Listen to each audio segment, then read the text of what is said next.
Alrighty, guys.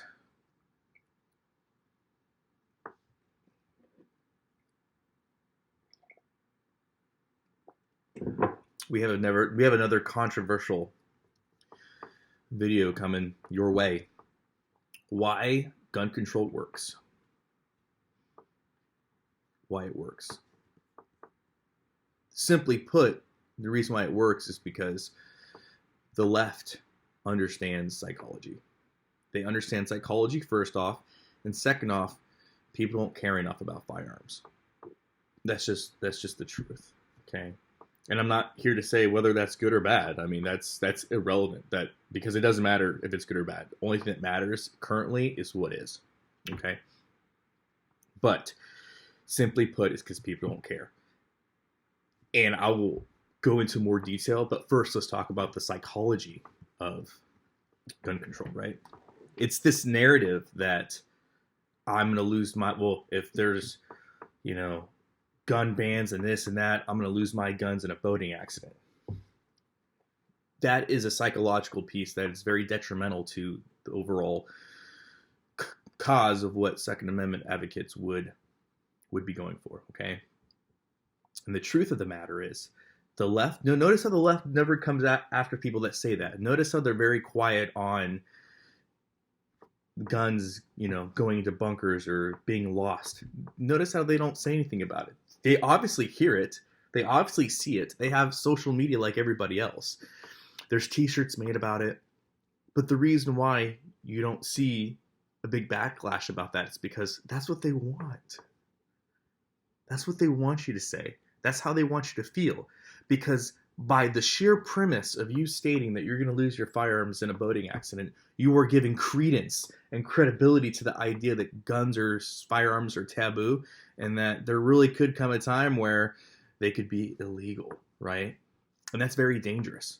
That's very dangerous to advocates of the Second Amendment, and they don't even realize it.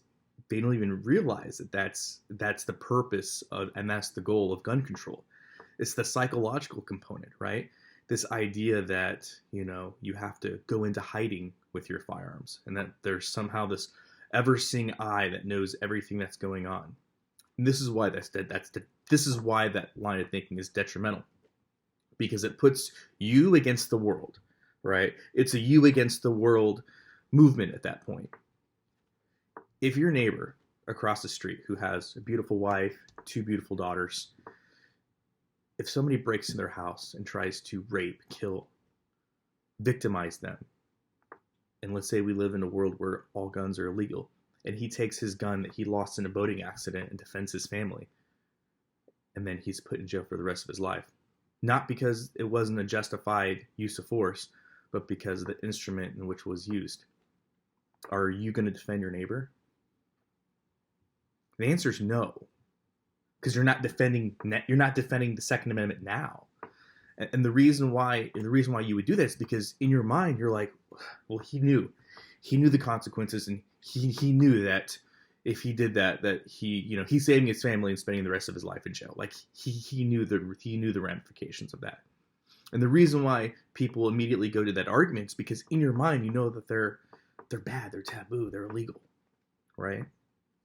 Liberals would say, well, the reason why is because they know it's a bad tool. They know firearms are bad. That's why they feel that way. Because deep down inside, that's psychologically proving that they know that it's a bad, dirty word. The truth is, you've been brainwashed to believe that. You've been conditioned. Brainwash is a bad word, I guess. You've been conditioned to feel that firearms are somehow taboo.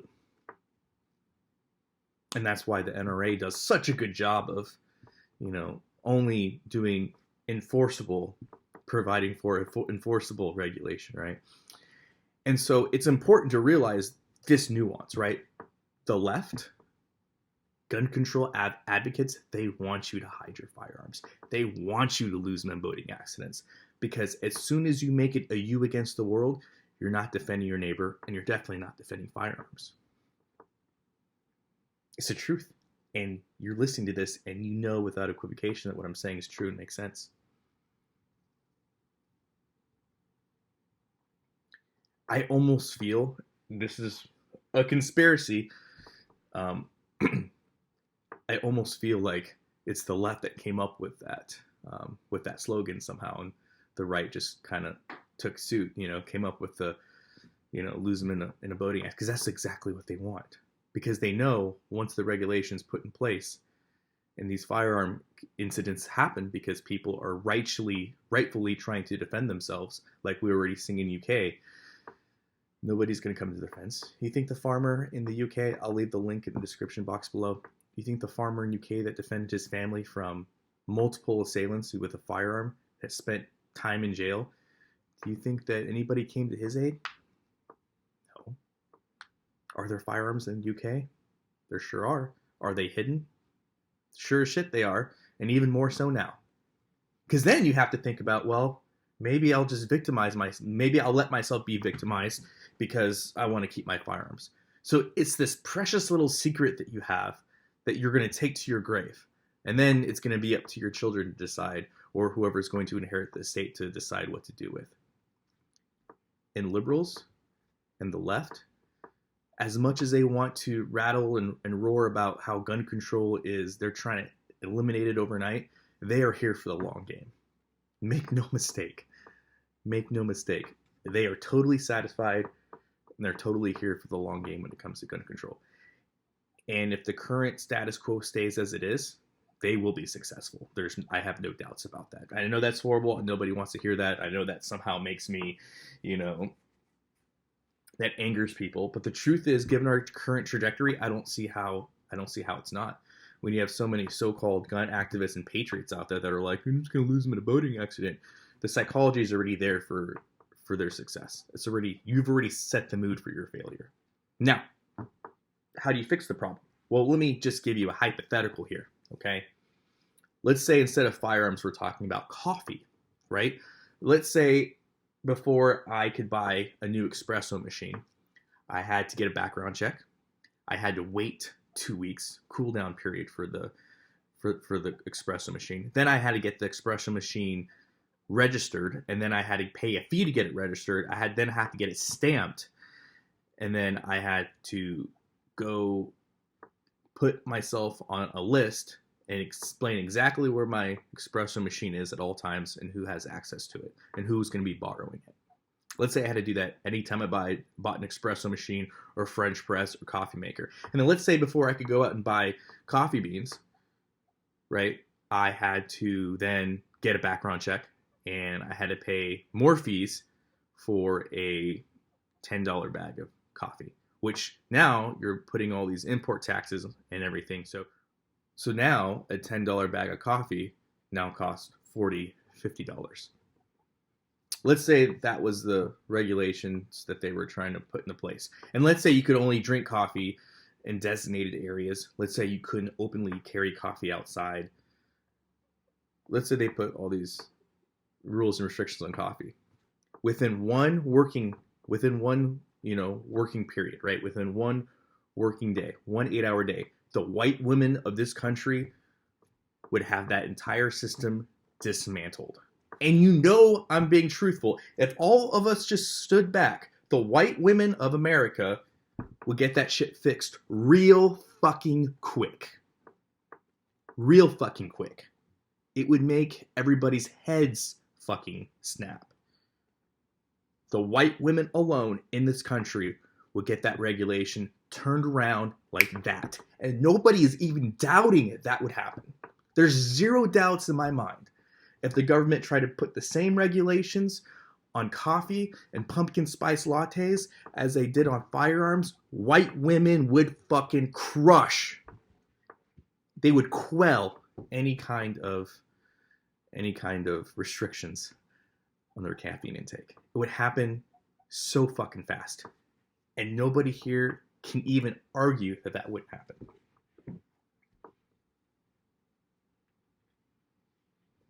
So to answer your question truthfully, you just have to care about your firearms 0.1% of how much you care about your coffee.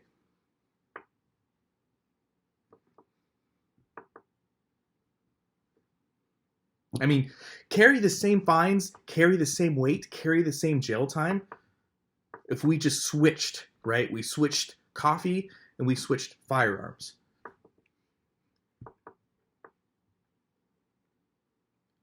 Good luck trying to enforce that. Good luck trying to enforce, arresting people for open carrying coffee. Right?